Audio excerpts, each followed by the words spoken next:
ومن شر النفاثات في العقد ومن شر حاسد إذا حسد لا إله إلا الله أكبر بسم الله الرحمن الرحيم. Kami begitu mau dijodohkan dengan kiai yang berpaham rifaiyah, maka begitu melihat kitabnya kok hitam, beda yang kitab-kitabnya Haji itu. Lalu kata mertuanya, kalau sampean ingin peristri anak saya, ya harus belajar tarjumah. Di mana kira-kira yang sekarang lagi ngetren lah gitu. Iya. Katanya ditunjukkan ke Wonosobo, ke Ki Busro. Sekarang Sambo berarti ya. Ya, ketika saya batin setiap Syawal gitu kan. Ya Allah, ini kok kayak ke hutan. Gimana orang tua dulu gitu kan. Bawa koper kaleng kan. Ya, tapi karena demi belajar, maka sampailah beliau ke Ki Busro. Tuh. Ya, katanya 3 tahun atau berapa tahun lah. Ya, pokoknya ada dialog antara Ki Busro dengan Mbah Yai Mukharrar. Pulang, barulah menikahi, namanya Mbah Warsi. Dapat anak 5. Ibu saya, terus perempuan, ini, bapaknya ini, terus laki-laki 5. Pada saat itu, di sini kan 60 kan gawat nih. Iya, ada DITI. Ya, sehingga kalau malam itu harus mengungsi ke Indramayu Kota.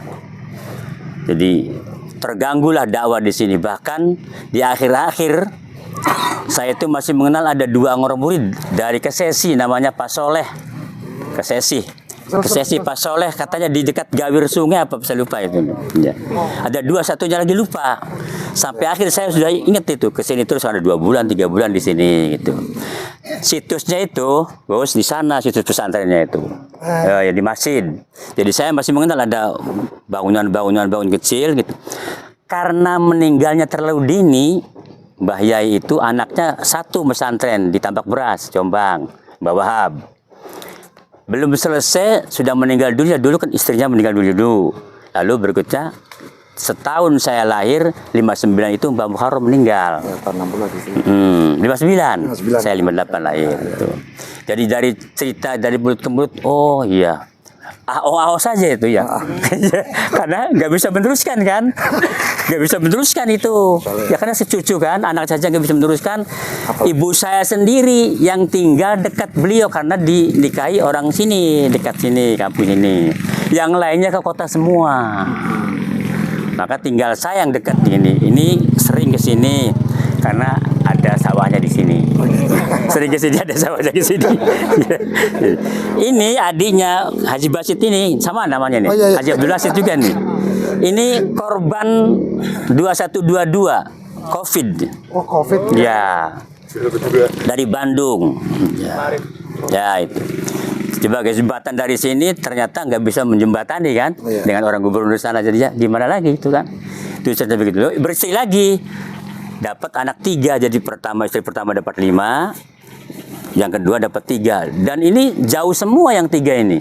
Di Jakarta meninggal dunia, di Sulawesi meninggal dunia, tinggalnya di Bandung. Jadi saya hanya ditunjukkan orang tua bahwa Mbah Mukharrar itu begini. Jadi kalau ngaji kitab tarjumah Arab. Cuma ketika zaman Jepang disangkanya kalau dimasukkan kotak kayu itu dipendem, itu nanti pada saatnya diambil lagi itu aman gitu. Ternyata begitu dibuka sudah rayapan semua kitabnya. Tinggal beberapa kitab yang masih bisa diselamatkan. Jadi saya kehilangan warisan kitab tuh. Adanya warisan sawah.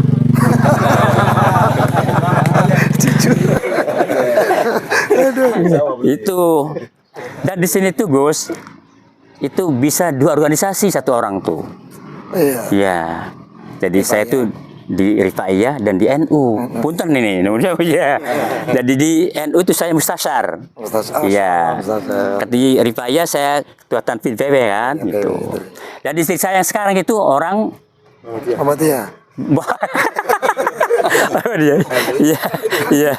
Dari Wonopringgo. Dekat Lik Taufik ya.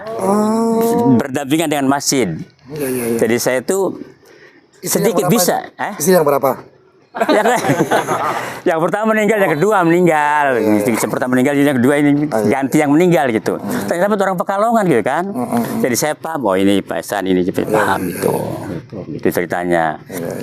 Dan saya meneruskan setelah itu lewat organisasi kan, Rifaiyah gitu. Tadi. Jadi bersama Ketua PPK kebetulan di sini, saya mengembangkan itu. Saya cari-cari kitab terjemah, ya belum lengkap sih. Saya juga pernah di Gumalar nyatrinya, kitab terjemah ya gitu. Tegal ya. Tuh, dan istri saya Muhammadiyah sekarang ini. Tapi jangan tanya Muhammadiyah. Ya, Nuri Muhammadiyah. Lama Rifaiyah. Iya, itu jadi kalau di Pekalongan mungkin beda, ya Mas. Cara berorganisasinya kalau satu saja, kalau di sini kaki kan Rifaiyah, kayak di NU, is oke gitu, asal dua-duanya jalan. Dia yang tengah. Ya, itu saya sepenggal cerita Ki Muharrar. Ya saya nggak bisa menyaksikan, katanya sih ada fotonya, tapi nggak tahu nih, Mas Basit menyimpan nggak fotonya beliau? Iya. Soalnya saya setahun berusia beliau meninggal kan, saya 58, beliau 59 gitu. Jadi hanya cerita-cerita saja. Makanya saya penasaran Ki Busro kayak apa? Ki Busro ternyata di Mbah Habib Hasan Sambo itu. Gitu. Ya terima kasih. Demikian. Terima kasih. Assalamualaikum warahmatullahi wabarakatuh.